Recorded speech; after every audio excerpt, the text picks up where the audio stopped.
Hi மக்களே வணக்கம். நாம் இப்போ எங்கே இருக்கோம் அப்படின்னு பார்த்தீங்கன்னா, ஷோலிங்கருக்கு அருகில் உள்ள ஒரு மிகவும் பழமையான சிவன் கோயிலை தான் பார்க்க போகிறோம். இந்த கோயிலை பார்க்கும்போது பார்த்தீங்கன்னா, அந்த காலத்தில் ராஜாக்களுடைய காலத்தில் கட்டப்பட்ட ஒரு சிவன் கோயில் தான். இந்த கோயில் எங்கே இருக்குது அப்படின்னு பார்த்தீங்கன்னா, பிரேக்ஸ் இந்தியாவோட ஃபவுண்டரி டிவிஷனுக்கு பின்புறத்தில் உள்ள பாண்டிநல்லூர் என்ற கிராமத்தில் ஏரிக்கரைக்கு கீழ்ப்பகுதியில் தான் இந்த கோயிலை நம்ம பார்க்க போகிறோம். இது பார்த்திங்கன்னா கிட்டத்தட்ட ஒரு 1500 ஆண்டுகள் மிகவும் பழமையான கோயில் தான் இருக்கும். இந்த கோயில் பார்த்திங்கன்னா அந்த காலத்தில் எசனூர் பட்டணம்னு ஒன்று இந்த கோயிலுக்கு பக்கத்தில் தான் இருந்ததாக சொல்லப்படுது. அந்த எசனூர் பட்டணம் வந்து காலப்போக்கில் ஐந்து விட்டது.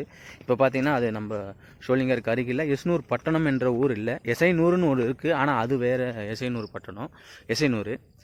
ஆனால் அதுக்கு அருகில் இருக்கக்கூடிய ஒரு சிவன் கோயில் தாங்க இது. இந்த பார்த்திங்கன்னா இந்த கோயிலை இப்போ காட்டுறேன் பாருங்கள் வீடியோவில். இதுதான் ரொம்ப கைனி காடு தான்.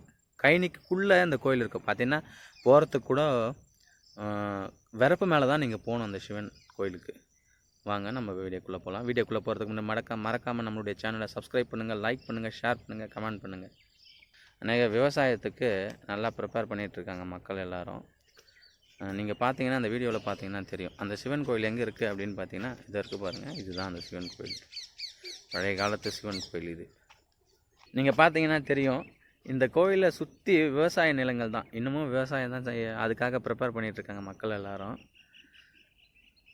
இந்த கோயிலோட விசேஷத்தை பார்க்கும்போது இந்த கோயிலோட ஸ்தல விருட்சம்னு பார்த்தீங்கன்னா வேப்ப மரம் தான் அங்கே இருக்குது. அதுவும் பார்த்தீங்கன்னா ஸ்தல விருட்சம்னு சொல்லும்போது பார்த்தீங்கன்னா கோயிலோட மேற்பகுதியிலே இந்த வேப்ப மரம் அமைந்திருக்குதை நீங்கள் பார்க்கலாம். நம்ம கிட்ட போய் பார்க்கலாம் வாங்க.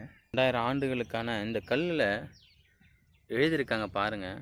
அது நமக்கு தெரியல, யாராவது தெரிஞ்சவங்களா இருந்தால் இதை படித்தாங்கன்னா தெரியும். இந்த கல்லில் ஏதோ எழுதியிருக்காங்க. இப்போ கிட்டத்தட்ட அது 2000 ஆண்டுகளுக்கு முன்னாடி இருந்த கோயில் சிவலிங்கம் இது. எல்லா கற்களிலும் எழுதப்பட்டிருக்கு. அந்த கோயிலோட முகப்பு வாசலில் பார்த்திங்கன்னா விநாயகர் பெருமானை வந்து செதுக்கியிருக்காங்க. நீங்கள் அதை இந்த வீடியோவில் பார்க்கலாம். சிவன், முருகப்பெருமான்,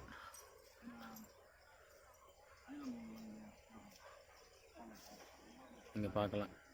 இதுதான் கோயிலோட முகப்பு பகுதி. மிகவும் பழமையான 2000 ஆண்டுகளுக்கு பழமையாக இருக்கக்கூடிய இந்த சிவலிங்கத்தை தான் நம்ம பார்க்குறோம்.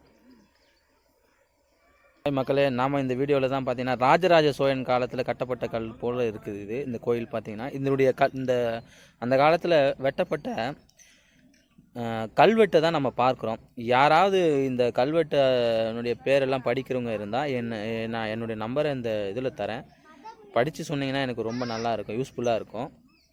பார்த்திங்கன்னா இது மிகவும் பழமையான கோயிலாக இருக்குங்க. இதை பார்த்திங்கன்னா ஒருத்தர் தான் இந்த ஊர் பகுதியில் ஒருத்தர் வந்து பராமரிச்சுட்டு வராரு. இந்த சிவலிங்கம் கிட்டத்தட்ட 2000 ஆண்டுகளுக்கு பழமையான கோயிலாக நம்பப்படுகிறது. இந்த கோயிலை பாருங்கள். இந்த கோயிலினுடைய கல்வெட்டுகள் எல்லாமே வந்து பார்த்திங்கன்னா எழுத்துக்களாக பொறிக்கப்பட்டுள்ளது. இது ராஜராஜ சோழன் காலத்திலிருந்தே இருக்கக்கூடிய மிகவும் பழமையான கோயிலுங்க இது. இது வந்து இப்போ கவனிப்பார் யாரும் இல்லை.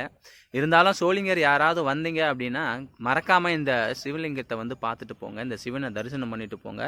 இது கிட்டத்தட்ட 2000 ஆண்டுகள் பழமையான கோயில். இதனுடைய கல்வெட்டையும் நான் வந்து இந்த வீடியோவில் கொடுத்துருக்குறேன், நீங்கள் பார்க்கலாம். மக்களே, இந்த ஆலயத்தினுடைய மேற்பகுதியில் ஒரு வேப்ப மரம் ஒன்று இருக்குது. நீங்கள் பார்த்தீங்கன்னா தெரியும்.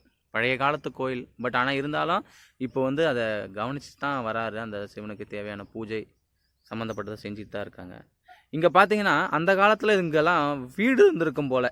ஏன்னா ஊர் வந்து வேற ஒரு இடமும் விளைநிலங்கள் பகுதியில் தான் இந்த கோயில் அமைக்கப்பட்டிருக்குது.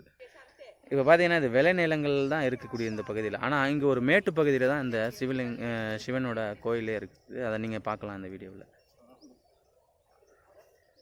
ராஜராஜ சோழன் காலத்தில் கட்டப்பட்டுள்ள ஒரு மிக பழமையான கோயிலுங்க இது. என்னுடைய முகப்பு வாயிலில் நந்தி இருக்கார்.